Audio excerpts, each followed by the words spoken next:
Derek, was you were hinting on Facebook and other places that you've kind of hit a plateau here and you might be moving into other areas. I mean, what's going on in terms of your next thing? Well, I don't know what my next thing is exactly, but I wouldn't say so much of a plateau, but this project was 8 months of my life. I started writing it in November, and every day it's been like my existence. And it just, there's something so incredibly beautiful and frustrating at the same time about theater is that you spend 8 months and then you get a six-week run. So it's my favorite medium. I like what you could do with it. I love sitting here with a big audience and everyone experiencing this together, but there's no shelf life to theater unless you're like, one of the legends, you know what I mean? It's just like nobody goes back and like reevaluates work 10 years later. And my work is not work that will get into rep across the country, at least this country, because I think it's probably too vulgar. So the world premiere and when we do it is that's it. So it's been I'm very proud of this show, but it's been a frustrating experience to have to deal with all this time for a 6-week run. So I'm thinking of like getting into graphic novels, and Daniel, the director of this, and I have been talking about turning it into a film. So that's kind of where I'm at. And I want to try something new outside of the theater medium. So Film seems like a natural thing. I mean, this to me is very much like a 70s conspiracy thing. Everybody dying in the second half, major characters suddenly being disposed of. So it seems like it would lend itself to being a film. Well, I was thinking like the last half hour of this play is like the first half hour of 3 Days of the Condor. Right.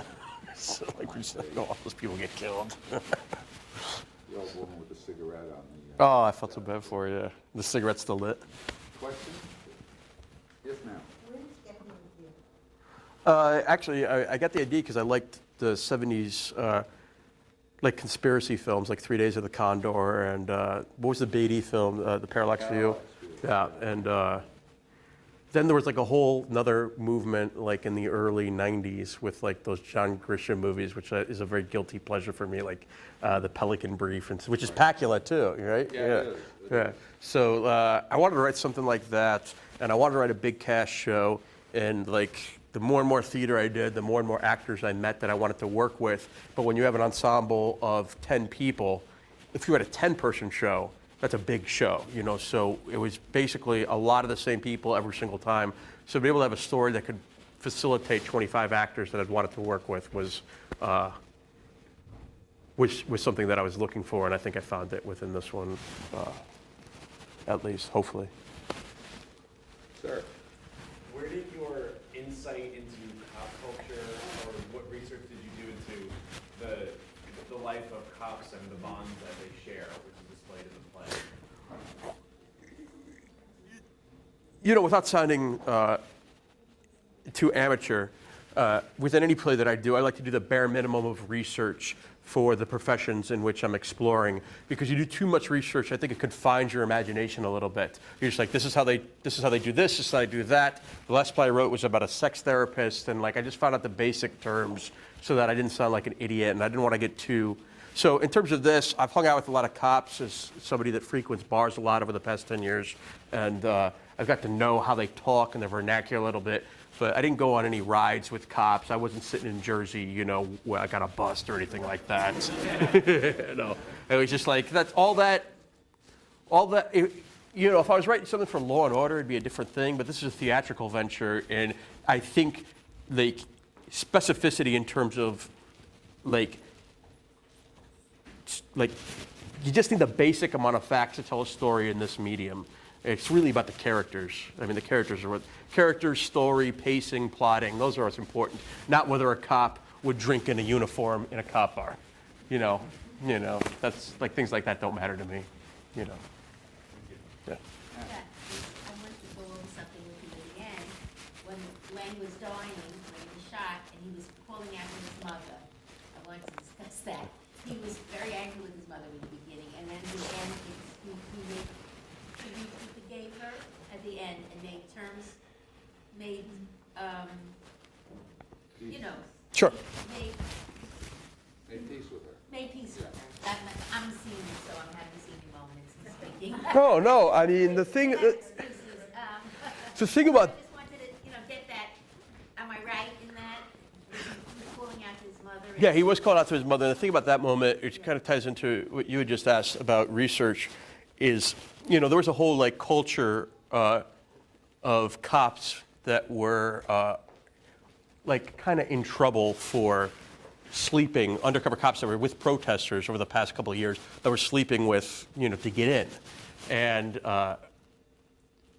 what was interesting to me is the psychology of a man that would, one, betray a young girl like that would set her up to be destroyed as just an emotional person that thinks she's in love with somebody. And what type of person would get into counterterrorism? Like, what type of soul would do that? And I at least came to the conclusion it would have to be somebody that hated women. Because if you didn't hate women, I don't see how you could set yourself up to do a profession in which the only way you could succeed is, one, lying to them so that they get their heart broke, and two, then send them off to the slammer. And three, turn them from being a peaceful person into a violent person. It just seemed like a really, really, I guess for lack of a better word, misogynistic profession. But I guess one our government thinks it needs. So I just couldn't imagine him not hating his mom, So. The thing about this play that interests me is it's sort of almost like the Manchurian Candidate, where the far right and the far left meet in the middle. And Yeah. the idea of Joe McCarthy being a communist agent, what a perfect cover for him. Yeah. And the idea of this developer who is using terrorism for his own political and financial ends. Mm-hmm. It's pretty provocative stuff. Yes, ma'am. But then what about his, you said, talked about him hating women, what about his feeling toward the woman bartender? Well, I mean, He said he loved her, but it wasn't like that he really did love her, or I don't know what. I would think that somebody like that is probably, yeah, basically what we just said is, well, what about his feelings towards the bartender who was his real girlfriend? I think that, I don't think that he completely loved her either. I think he was just kind of like a bastard, I mean, obviously I love all my characters, because like you can't really write characters unless you love them all in your own weird way. But, I don't really think he loved her either, which is why after he finds out she's dead, he's just like, I never told her, I couldn't, what the fuck's happening, and then he kills his fake girlfriend. And, so I don't think that,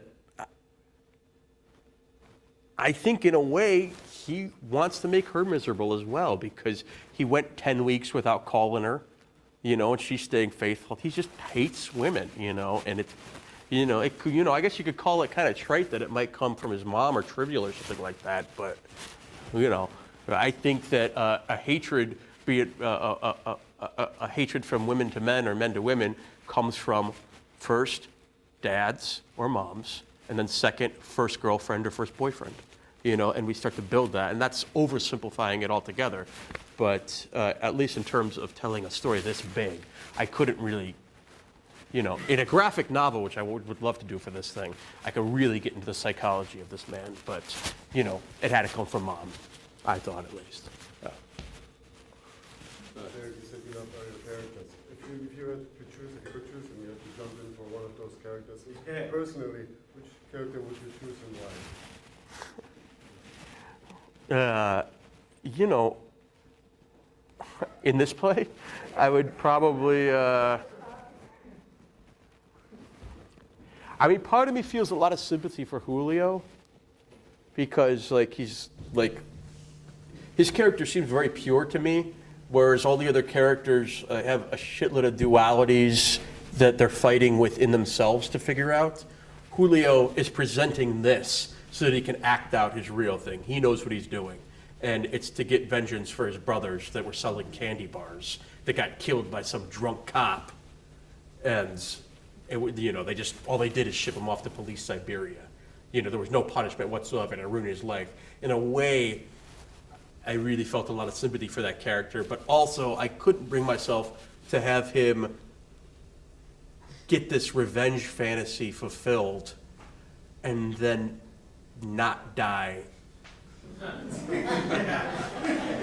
Due to the ultimate act of randomness, which is why Inez kills him, which is just because he's in a uniform. So you see this whole long 15-minute death scene played out, which all as brutal as it is, it's played out because this guy was never, Ricky Lang was never brought to justice. And after all that, like, truthful revenge, he just gets killed because he's in uniform. And she's a whack job. So, like, I don't know. I mean, I don't know. I kind of hate all these characters, too. Yeah. I wondered how you chose the names, because in northern Westchester, there was a family named Zornson who changed it into Zorn. It was a Richard Zorn, but as my kids were growing up. So I just wondered about the other names. You just randomly chose them, or Nothing's random. But, based on? I mean, who would you like to know? I mean, No, I just wondered how you. let me think. Julio Hernandez was named after Julio Mercado, the pitcher for the Milwaukee Brewers, who murdered his wife and kids in 1992 and went away forever. And he kind of made this excuse for like she was cheating on him, and like so like that whole like name was like a revenge name to me. Faye was named after Faye Dunaway in Chinatown for a little homage, you know. Miss Hollis was named after Hollis Mulray, the character in Chinatown. Venus was named after my alter ego in college. I mean, there's something kind of like, some of them have a lot of weight and some of them have no weight, but every single one of them is for a reason. The thing about Venus that is fascinating is you've created an undercover cop who's also apparently capable of writing a play that was produced. Yeah, well, you know what's funny is after I wrote The Pied Pipers of the Lower East Side, there were a lot of anarchists that did come and see that, and like I'd be hanging out with them, and they'd be like telling me like a lot of information that like I felt like they shouldn't be telling me, and I was just like, you know, these guys actually don't know I'm a cop, and I funded this production with a couple of my friends, so why couldn't this be like the perfect sting operation for, and then I forgot about that idea, and I was just like, you know, it's a stupid idea, who gives a shit? And then when I started writing this, I was like, you know, that actually kind of worked to be able to get this guy in with a bunch of vulnerable anarchists, because it was like, you know, how, in a theatrical production about an undercover cop, what better way to get that cop in than with some type of theatrical past, I thought. So. You say 30 actors? 26 actors, 30 characters. Why is it low? What's going on? Did you have that in mind? Did you put anything in? It's very unusual. And the second is the bed people on. Did they? Well, I mean, Zorn's going to build a tidal energy plant, which is clean energy, you know, so maybe he's the better, you know, in a way. I mean, like, if he can develop clean energy that'll produce, like, clean energy for all of New York State, I mean, wouldn't that be good? Albeit the fact that there's a trail of bodies left along the way towards, you know, anti-global warming or something, you know, so. I mean, I don't think anybody won in this one. I think they all kind of lose, you know.